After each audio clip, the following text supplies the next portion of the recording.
प्रणाम आप सभी को। मैं संजीव अरुण कुमार एक बार फिर से हाजिर हूँ आपकी अपनी सीरीज़ लेकर, जिसका नाम है दास्तान कामयाबी।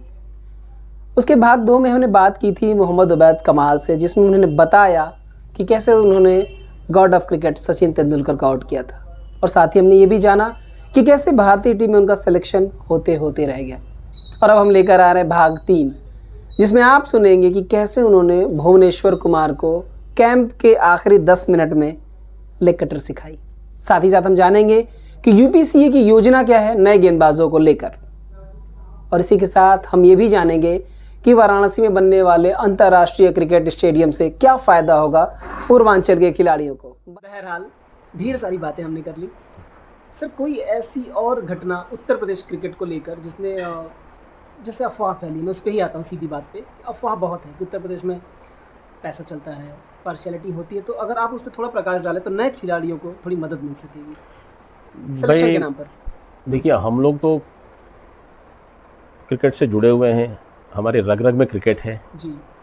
हमें जो ऑक्सीजन मिलती है वो क्रिकेट मैदान से मिलती है।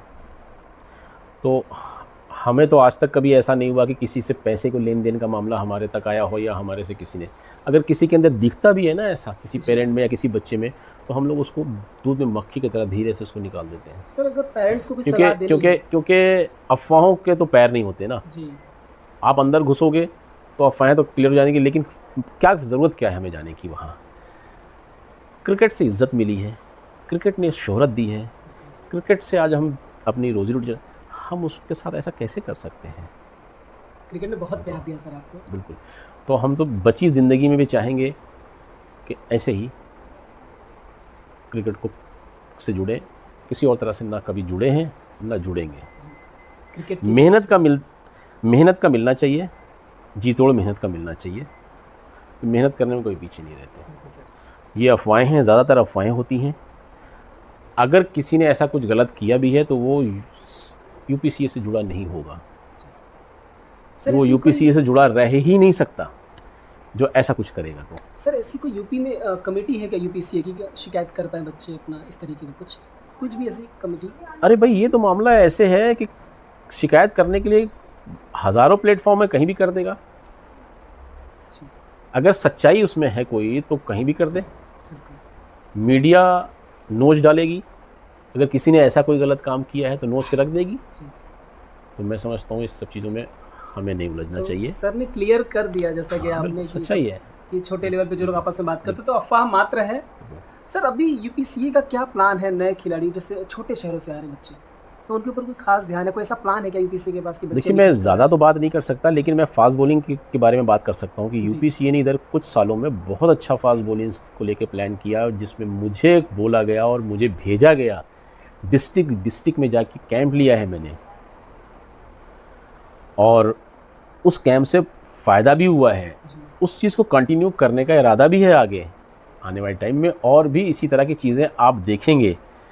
बैट्समैनों को भी लेकर के, स्पिनर को लेकर के, विकेट कीपर को लेकर, इस तरह की चीज़ें हैं। शुरुआत मुझसे हुई है ये, मुझे यूपीसीए ने, उनकी गाइडलाइन से मैं गया हूँ। गोरखपुर में मैंने काम किया है, सहारनपुर में काम किया है, मुजफ्फरनगर में काम किया है, और आपके हमीरपुर में काम किया है।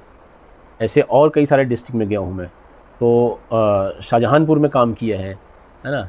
ऐसे कई सारे डिस्ट्रिक्ट में गया हूँ, और कई सारे डिस्ट्रिक्ट में भी जाना है। कोरोना की वजह से थोड़ा सा मुश्किलें आई है इसमें, और आई होप कि शायद आप बहुत जल्द सुनेंगे कि मैं किसी डिस्ट्रिक्ट में फास्ट बॉलर्स को तलाश रहा हूँ। उम्मीद करते सर। और हम तो चाहते हैं भाई कि हम तो जितना ज़्यादा मैं ग्राउंड में रहता हूँ उतने ज़्यादा बढ़िया ऑक्सीजन हमें मिल जाती है। निश्चित रूप से। एक बहुत बड़ी खबर, या यूँ कहें कि एक जानकारी अब हम देने वाले हैं। भारतीय क्रिकेट टीम का एक चमकता सितारा, सब लोगों ने देखा, बेहतरीन गेंदबाज और डेथ ओवरों के सबसे कामयाब गेंदबाज माने जाते हैं फिलहाल, मैं भुवनेश्वर कुमार की बात कर रहा हूँ। कभी आए क्या आपके पास या ट्रेनिंग? मैंने सुना है सर कि कुछ दिन ट्रेनिंग ज़रूर ली उन्होंने आपसे। हाँ, यूपीसीए ने पहला कैंप, फास्ट बॉलिंग कैंप लगाया था। आपने बड़ा अच्छा सवाल किया। और उस कैंप में भुवनेश्वर कुमार थे और कई सारे बड़े नाम थे जो बड़ी अच्छी क्रिकेट खेले हैं। तो उसमें एक नाम, चूँकि भुवनेश्वर कुमार इंटरनेशनल फेम में, तो भुवनेश्वर कुमार ने वो 10 दिन का कैंप अटेंड किया था। और बल्कि मैं बोलूँगा भुवनेश्वर कुमार के ऊपर मेरी ख़ास नज़र इसलिए थी कि ये मेरठ से आते थे, और मेरठ के लोग थोड़ा जांबाज होते हैं। और मतलब उनका रिएक्शन बड़ा क्लियर और बड़ा तेज़ होता है। तो फास्ट बॉलर्स के लिए ये प्लस रहता है, प्लस पॉइंट रहता है। तो मेरी नज़र ख़ास थी भुवनेश्वर के ऊपर कि ये कुछ अगर गलत करेंगे तो मैं इनको तुरंत करेक्ट कर दूंगा। तो मुझे 2-3 दिन के बाद लगा कि नहीं यार, ये इतना सीधा है कि अपने काम से काम रखता है, ये कहीं कोई डिस्टर्ब करने वाला मामला इसके साथ नहीं है, ये अपने से मतलब रखता है, बस जो मैं कह रहा हूँ वो कर रहा है। तो 25-30 लोगों का वो कैंप था जिसमें सबसे ऊपर भुवनेश्वर कुमार निकला और सबसे दुबला पतला भी भुवनेश्वर कुमार ही था। मेरे पास वो फ़ोटो रखी हुई है, दुबला पतला सीधा साधा। बहरहाल 9 दिन इस बच्चे ने कोई सवाल नहीं किया था, लेकिन 10वें दिन लास्ट डे जब 15 मिनट का रह गया था कॉल ऑफ करने का टाइम, मैंने घड़ी देखा, मैंने कहा 15 मिनट और रह गया, क्योंकि 10 दिन तक लगातार मैं अकेला मेहनत कर रहा था, सुबह शाम तक मैं बिल्कुल टूट चुका था मेहनत करके। एकदम से 25 बच्चों को हैंडल करना, उनको ट्रेनिंग भी कराना, उनको इस मतलब गाइड भी करना, फिर नेट भी कराना, नेट में एक एक बच्चे पे नज़र रखना और उनको गाइड करना, फिटनेस और बॉलिंग स्किल को एक साथ मिला करके उनके पीछे मेहनत करना बड़ा मुश्किल काम है। और एकदम से 20-25 बच्चों के पीछे। बहरहाल मैं कोशिश कर रहा था और कोशिश में काफ़ी हद तक कामयाब हुआ। उसका नतीजा ये कि एक भुवनेश्वर कुमार स्टार निकला। और तो उसमें जब भुवनेश्वर ने आके मेरे से पूछा कि सर मुझे इनकटर बता दीजिए, वो सीधा साधा सा बच्चा आके मेरे सामने खड़ा होकर के बॉल हाथ में लेकर सर नीचे करके, आखिरी 15 मिनट की बात हो रही है। हाँ, और सर मुझे इनकटर बता दीजिए। तो मैंने कहा इस बच्चे के बारे में जो पहले 3 दिन मैं सोचता रहा, ये तो कुछ उसी तरह का बच्चा निकला। क्योंकि इनकटर एक ऐसा बॉल है, ये बॉलर के run up style, body language, grip, action, बहुत सी चीज़ों का मिश्रण होता है। तब वो मिश्रण अगर सही है तभी रिजल्ट अच्छा आएगा, मैकेनिज्म पूरा चलना यस। तो वो चीज़ें सब एकदम, मैंने ये तो मेरा इम्तिहान ले रहा है। तो मैंने कहा चलो मैं तुम्हें इम्तिहान देता हूँ, जब तुम इम्तिहान लेने ही आ गए हो तो मैं इम्तिहान दूंगा तुम्हें, क्योंकि तुम ख़ास हो मेरे लिए। सबसे पहला तो ये कि मेरठ में पैदा हुए हो, वहाँ की मिट्टी में ऐसा कुछ तासीर है, वो ख़ास तो पैदाइशी तुम्हें मिला है। तो मैं तुम्हारे पीछे मेहनत अब देता हूँ, मैं एग्ज़ाम देता हूँ। तो मैंने एक तरीके से प्रोफेसर की तरह एक फास्ट बॉलिंग इन कटर की बातों को जो होती है वो मैंने उसको एक्सप्लेन किया, और 6-7 तरह की बातें उसको मैंने गाइड किया। फेस एक्सप्रेशन, बॉडी लैंग्वेज, दिल में क्या, दिमाग में क्या, ग्रिप क्या, फिर कहाँ से बॉल डालना है, एक सिस्टम लगा कहाँ बॉल फेंकना है, कहाँ से कितना प्रेशर डालना है फिंगर्स का, किस टाइम प्रेशर डालना है, वो सारा उसको मैंने गाइड किया बड़ा लंबे। फिर मैंने कहा तो ट्राई कर। इसने रनअप नापा और पहला जो ट्राई किया वो एकदम परफेक्ट। मैं उसका फेस रीड करता रहा, फिर बॉडी लैंग्वेज देखा, फिर वो देखा कहाँ जा रहा है, विकेट के दूर गया, जंप किया, तो बिल्कुल एक्यूरेट टाइम पे हिट किया उसने फिंगर का, और जहाँ बॉल गिरना चाहिए था, जहाँ बताया था वहीं बॉल गिरा, गुड लेंथ पे, स्टम्प्स के बाहर, और कट होके बॉल डंडे पे, सिंगल डंडे पे। आप बता रहे हैं, हम विजुअलाइज कर रहे हैं। मैं एकदम मैंने कहा इतना परफेक्ट, क्विक लर्नर से। हाँ, जो बच्चा अभी 15 मिनट से पहले कोई सवाल नहीं किया, और वो सवाल भी जो कर रहा है वो छोटा सवाल नहीं है, बिल्कुल। और फिर जो गाइड कर रहा हूँ वो पूरा का पूरा एकदम वैसे उतार दिया इसने। मैंने चल दोबारा कर, सेम। तो मैंने कंधे पे हाथ रखा, स्काई इज़ द लिमिट तेरे लिए, तो जितना चाहेगा उतना तो खेल डिजर्व करते थे। तो वो दुबला पतला सा बच्चा, वो आज भी मेरे पास उसकी वो है, फ़ोटो रखी हुई है। उसे कहीं कुछ चोट आ गई थी यहाँ, वो भी लगा हुआ। तो फिर उसके बाद जब उसने इंडिया खेला तो किसे खुशी नहीं होगी। सर आपको तो लगा एक बार कहने की कि चलो मैं नहीं गया, लेकिन अच्छा, वो इतना प्यारा है, वो सबका दुलारा है, और इतनी सिंपल लाइफ जीता है वो, इसलिए वो इतना महान है कि हम उसकी जितनी तारीफ़ करें कम है। सर पूरा यूपी गर्व, पूरा देश गर्व करता है भुवनेश्वर कुमार के ऊपर। उसका नेचर ही मतलब पूरी एक फास्ट बॉलिंग की किताब है। वो तो दूसरों के लिए मिसाल है, न जाने कितने लोगों के लिए मिसाल है वो। हाँ, एक चीज़ और उसके साथ हुई थी, उसका पहले हाथ आता था ये शोल्डर के पास से, यहाँ से जाता तब बॉल करता था। अच्छा, एक राउंड लेके, हाँ, सर्कल दौड़ता हुआ, और फिर ऐसे करके।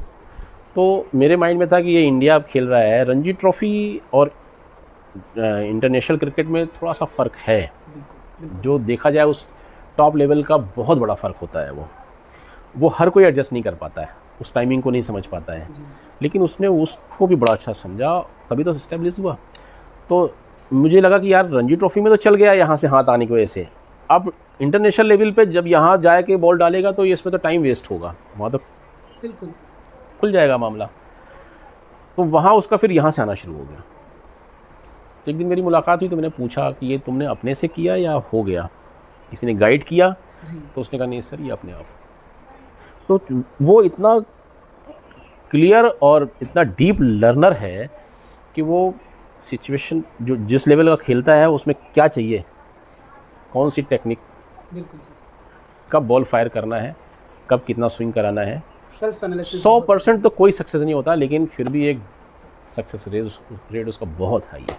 आपकी सर क्या योजना है अभी यूपी क्रिकेट को लेकर? आपकी पर्सनल क्या चाहते हैं आप यूपी के बच्चों से? मैं तो चाहता हूँ आने वाले टाइम में पहले तो 25 की टीम अगर अगले साल हमारी चैम्पियन होती है तो वो एक मेरा सपना है, उसको मैं बुन रहा हूँ। जी उम्मीद है कि जैसे इस साल हमें टीम दी गई थी, एक्सीलेंट टीम ने खेला है, ठीक है हम क्वार्टर फाइनल तक सफ़र किए, लेकिन जो उससे पहले 4 मैच खेला है वो चैम्पियनों की तरह खेला है। हम अगले साल और भी कड़ी मेहनत खुद भी करेंगे और बच्चों को मोटिवेट करेंगे उसके लिए कि बच्चे अगले सीज़न में यूपी का नाम रोशन करें।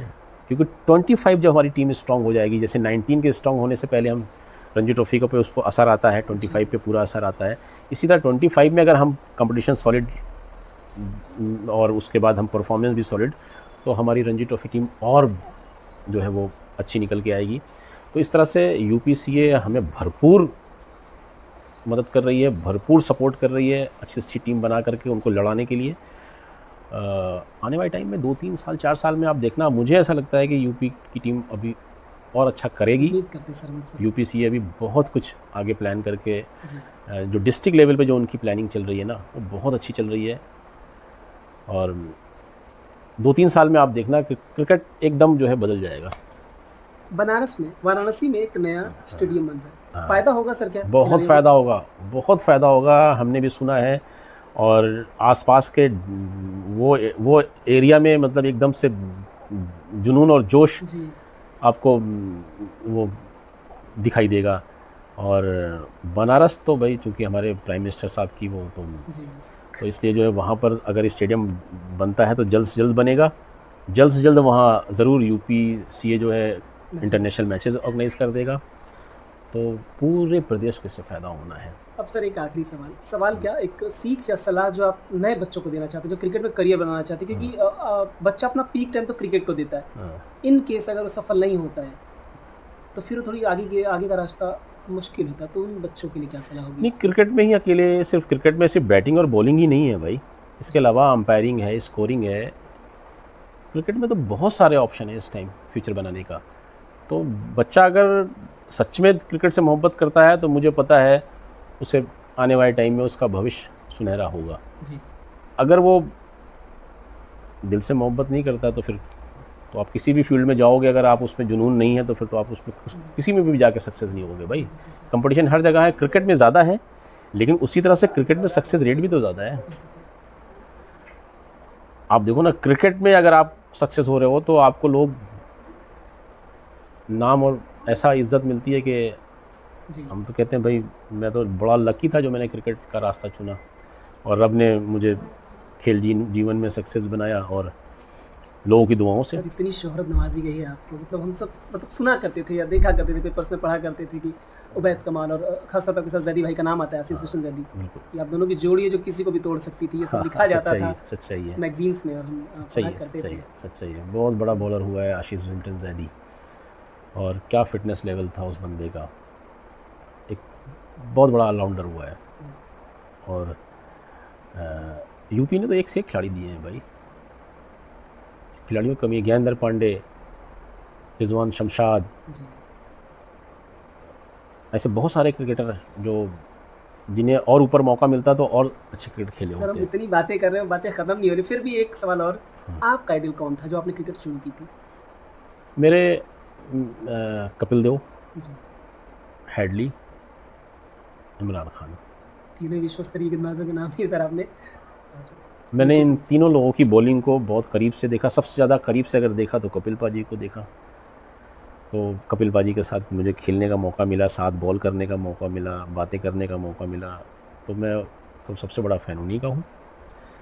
और अभी मैं जब उनका इंटरव्यू वगैरह कहीं देखता हूँ तो मैं सोचता रह जाता हूँ कि क्या वो मतलब कोई जवाब नहीं है, कपिल पाजी का कोई जवाब नहीं है। चलिए, हो सकता है कि कपिल सर भी ये वीडियो देखें और निश्चित रूप से उन्हें खुशी होगी कि साथी खिलाड़ी हमारा एक आज हमारे साथ आपके अपने चैनल पर थे उबैद कमाल साहब, जिन्होंने बेहतरीन क्रिकेट खेली है, 2 स्टेट्स के लिए खेली है, यूपी और पंजाब दोनों के लिए, ढेर सारे विकेट झटके। हालांकि आमतौर पर थोड़ा सा लंबा करियर होता है, आपने छोटा रखा और स्वेच्छा से आपने छोड़ा था। हालांकि आप कोचिंग में आज बहुत बिजी रहते हैं, आप खिलाड़ियों को सलाह भी देते हैं। सर, अगर कोई खिलाड़ी आपसे कुछ पूछना चाहे तो क्या आपका कोई ऐसा पेज या कुछ है जहाँ वो आपसे कुछ सलाह ले सके? हाँ, मैं बहुत सारे बच्चों को फ़ोन के ज़रिए गाइड करता रहता हूँ। जी, और सोशल मीडिया पे भी पूछ सकते हैं आपसे? हाँ, जो बच्चे, लेकिन जिन बच्चों को देख लेता हूँ उन्हें गाइड करना आसान होता है किसी के लिए भी। और ऐसे बच्चे बहुत सारे हैं जिनको मैं गाइड करता रहता हूँ, मोटिवेट करता रहता हूँ। तो सर थे जिनको भी जो भी लोग देख रहे हो, अगर वो वाकई कुछ जानना सीखना चाहते हो तो सर से संपर्क कर सकते हैं इनके फेसबुक पेज के माध्यम से। और सर, आप तो कुछ अकेडमीज में जाते हैं, अकेडमीज़ के अंदर वहाँ भी बच्चों का देते हैं? नहीं, मैं ऐसे एकेडमीज में तो नहीं, क्योंकि मेरा बेटा भी खेलता है, बेटी भी खेलती है, तो मैं चला जाता हूँ जी। बीच में साथ में। गोयल क्रिकेट एकेडमी जी। गोयल इंजीनियरिंग कॉलेज के अंदर ही है। गोयल साहब खुद एक बढ़िया स्पोर्ट्स लवर हैं, तो उन्होंने वहाँ पर और भी गेम के लिए भी ग्राउंड अपना दे रखा है, और क्रिकेट के लिए स्पेशली जो है उन्होंने, जी। तो वहाँ पर, और घर के मेरे नज़दीक भी है, तो मैं कभी कभी चला जाता हूँ वहाँ, तो वहाँ बच्चों को गाइड भी करता हूँ। उम्मीद करते हैं कि खिलाड़ी आपसे मिलेंगे और अपनी कमियां सुधारेंगे आपसे बात करके। सर, बहुत अच्छा लगा आज, और पुरानी 90s का दौर आपने ताज़ा कर दिया सर। बहुत बहुत आभार। बस धन्यवाद। बस भाई, जैसे आप लोगों ने मुझे प्यार दिया, मेरे लिए दुआएं की, ऐसे ही दुआएं वो बरकरार रहे आपकी मेरे लिए, क्योंकि अभी बहुत कुछ है क्रिकेट में करने का। क्रिकेट रग रग में है, तो वो जब तक जीवन है क्रिकेट को ही सर्व करना है। धन्यवाद। फिर कभी मुलाकात होगी आप लोगों से।